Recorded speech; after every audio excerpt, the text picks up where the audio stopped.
Welcome back to the deep dive. It is great to have you with us. Today we're tackling a subject that I think every single person listening has either felt personally, argued about at a tense Thanksgiving dinner, or seen memes about until their eyes effectively crossed.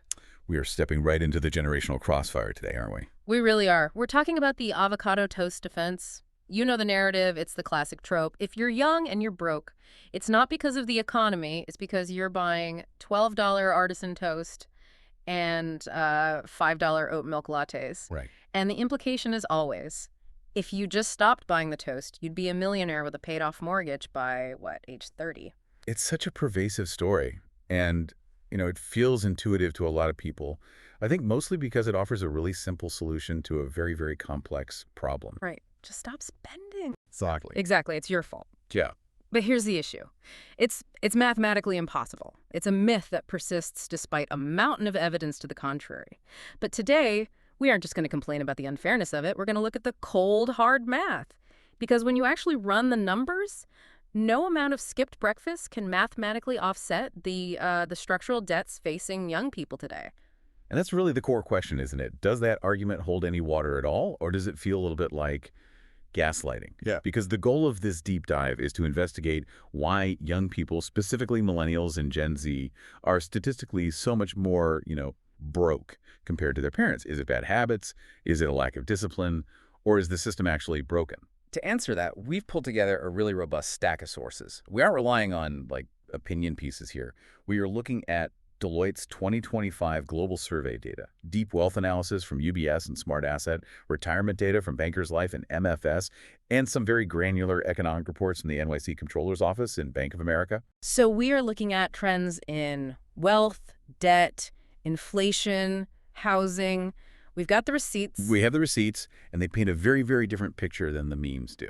Okay, so before we get into the heavy macroeconomic theory, let's start with let's call it a vibe check. Yeah. Because I think we have to acknowledge the visceral feeling of being a young adult right now. If you're listening to this and you've ever had that specific anxiety, you work all week, you hustle, payday finally hits, you pay your necessary bills, and you check your banking app, and it's empty. It is a pit in the stomach. That feeling is real. And what's fascinating is that the data validates that anxiety completely.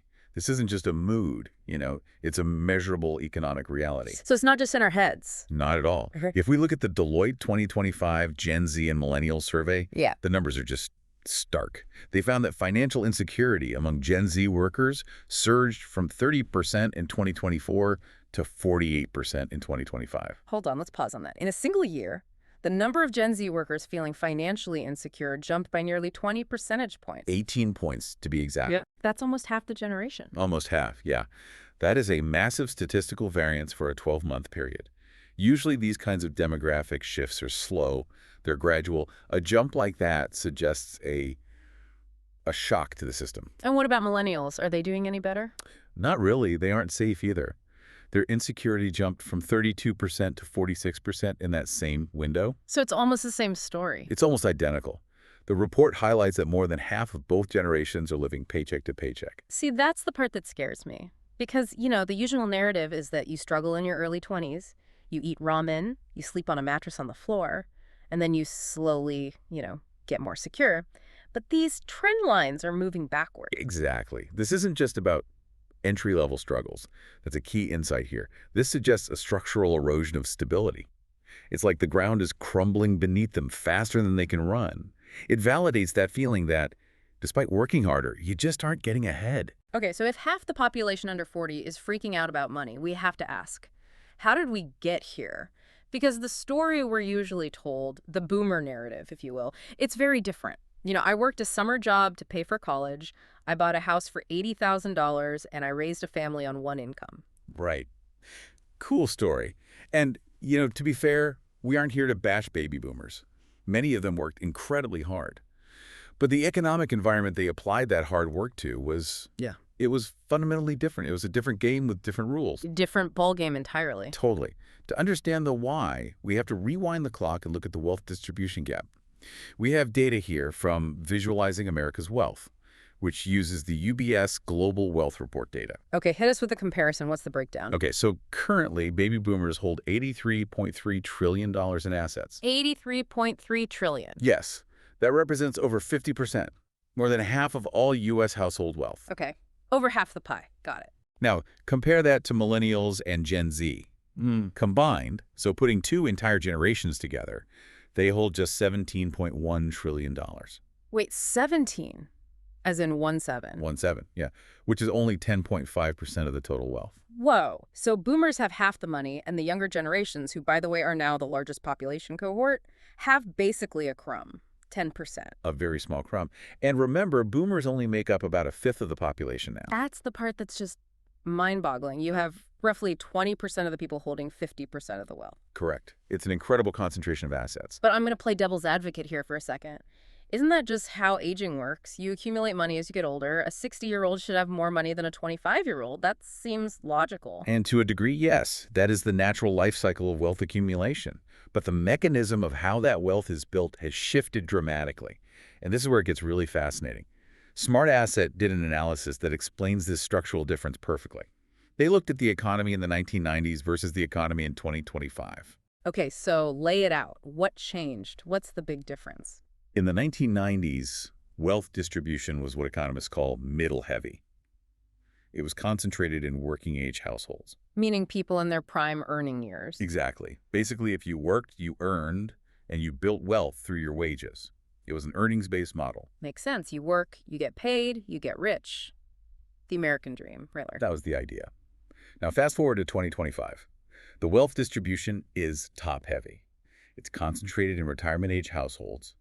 The economy has shifted to an investment-based model. So it's not about what you earn, it's about what you own. That's the perfect way to put it. The massive wealth boomers hold didn't just come from their wages. It came from decades of compounding returns and asset appreciation, specifically real estate and the stock market. So it wasn't just that they worked hard, it's that they bought things, houses, stocks that just exploded in value over 30 or 40 years. Precisely. Young people missed out on that massive run-up in asset values simply by not being born yet. Smart Asset points out that today, wealth is concentrated among households with the most time in the market. If you are just entering the market now, you are buying assets at their peak prices. You're buying the stock at the top of the chart.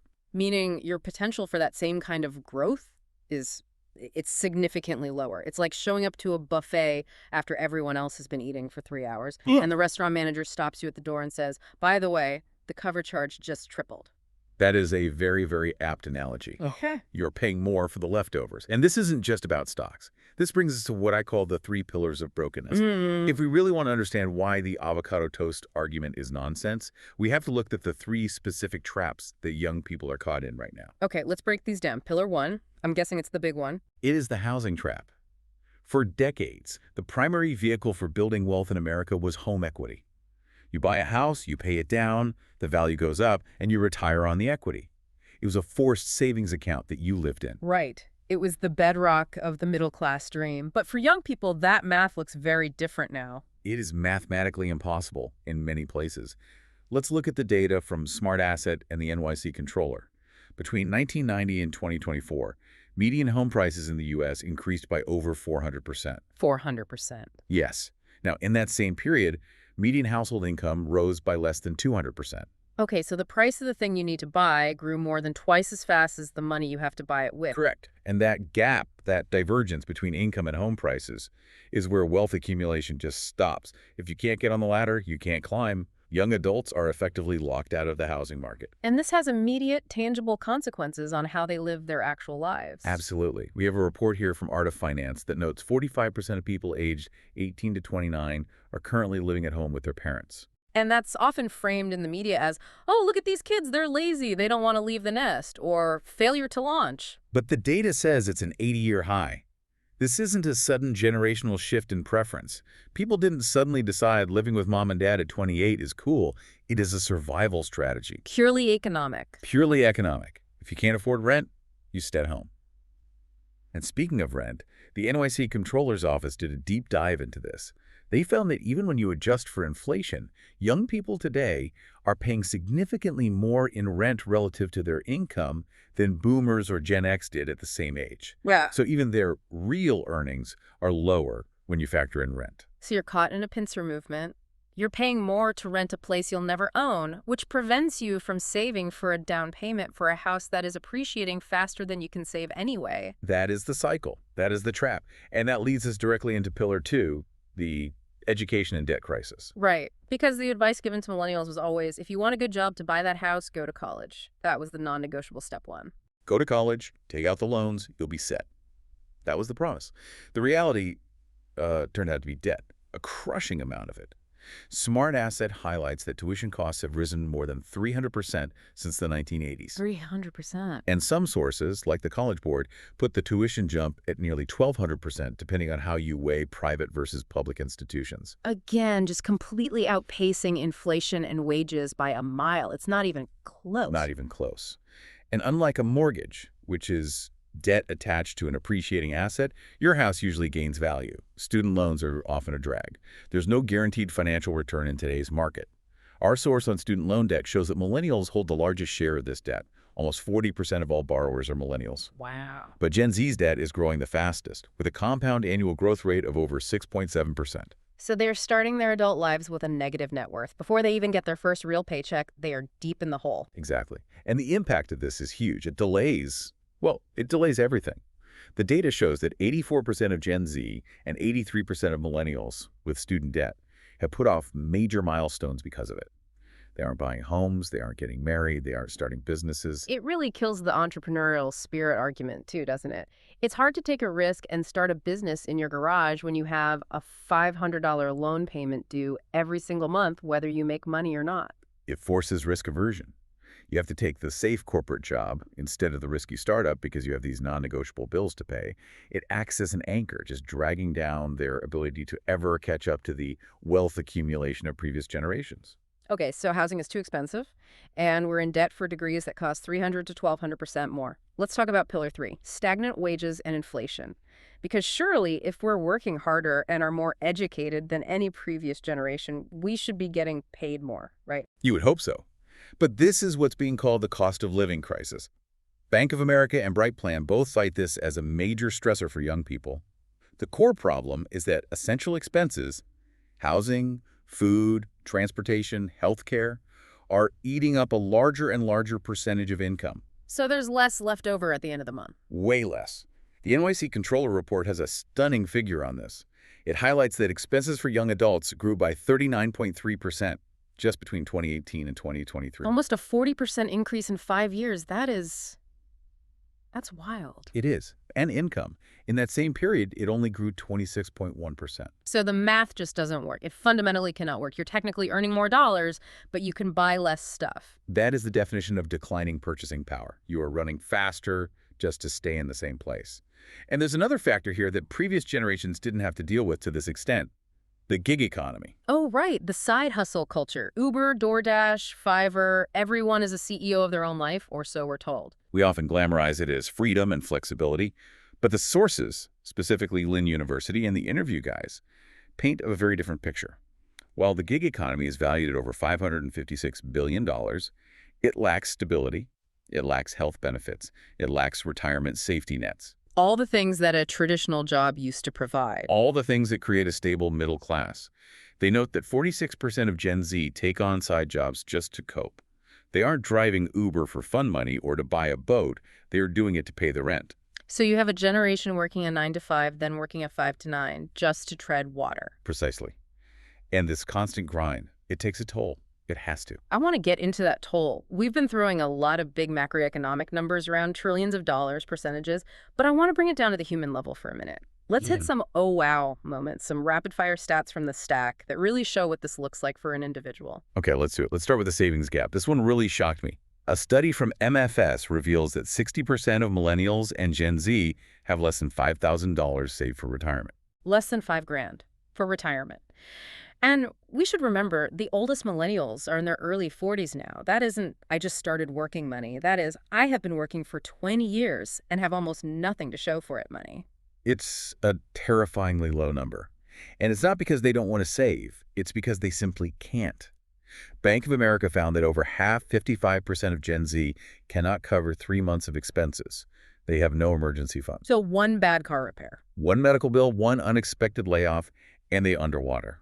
That level of fragility must be exhausting, just walking around every day knowing you are one trip to the emergency room away from disaster. It is, and we see that in the mental health data.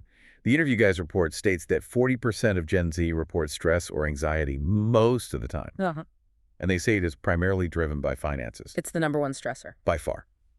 And here's a fascinating cultural shift resulting from that financial pressure. Yeah. Only 6% of Gen Z workers say they actually want leadership roles. Wait, only 6%. Want to be the boss? That seems incredibly low. The whole corporate narrative is climb the ladder. It is a total rejection of the corporate ladder. They are looking at the deal on the table, more stress, more hours, middle management pressure, for a paycheck that still doesn't guarantee security or a house, and they're saying, no thanks. They are prioritizing work-life balance because the traditional promise of work hard, get promoted, be secure has been broken for them. So it's not apathy, it's a cost-benefit analysis. They've crunched the numbers in their own lives and realized the promotion isn't worth the ulcer. Exactly. Why take on all that stress if the reward isn't there anymore? And before we focus entirely on the young folks, we should mention that this crack in the system started a while ago. Banker's Life points out that Gen X isn't doing great either. The forgotten generation. We always skip over them. We do, but they are the canary in the coal mine here. 69% of Gen X feel behind on retirement savings. This signals that the system started breaking before millennials even showed up. The safety nets, like pensions, were removed a long time ago. Gen X was just the first to feel the chill, and it has only gotten colder for the generations after them. So what does this all mean for the future? If the traditional path college, job, house, retirement is effectively dead or broken for the majority of young people, what are they doing instead? Because, life goes on, people adapt. They do. They are redefining what success looks like. We are seeing a major shift in behavior.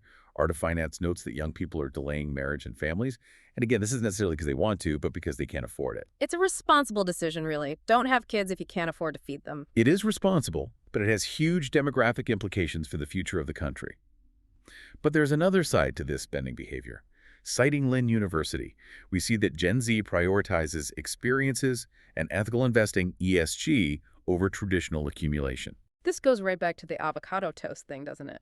If I can't save $200,000 for a down payment because the target keeps moving, why not spend $20 on a really nice brunch with my friends? It is what some economists call rational nihilism. If the big long-term goal is impossible, you maximize your happiness in the short term. Why suffer today for a future that doesn't exist?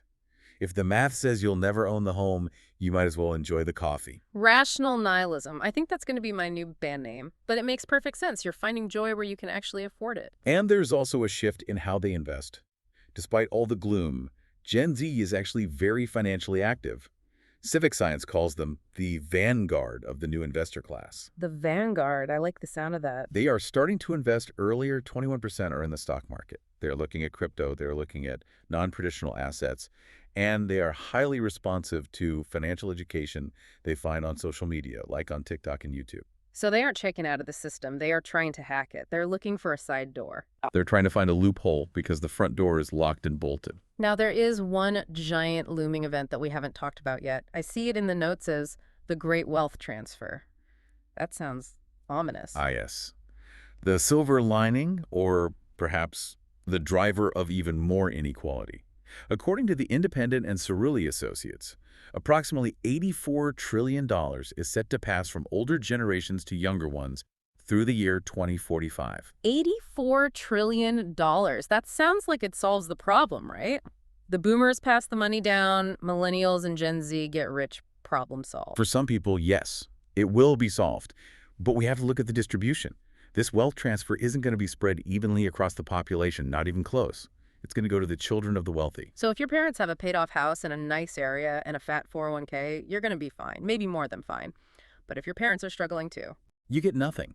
In fact, you might inherit debt or caretaking responsibilities. This transfer will likely exacerbate inequality in a massive way. It shifts society further toward a model of inherited wealth rather than earned wealth. We are moving toward a reality where your financial destiny is determined at birth, not by your hard work. That feels like we're moving back to the 19th century, the landed gentry and everyone else. In purely economic terms, it is a regression.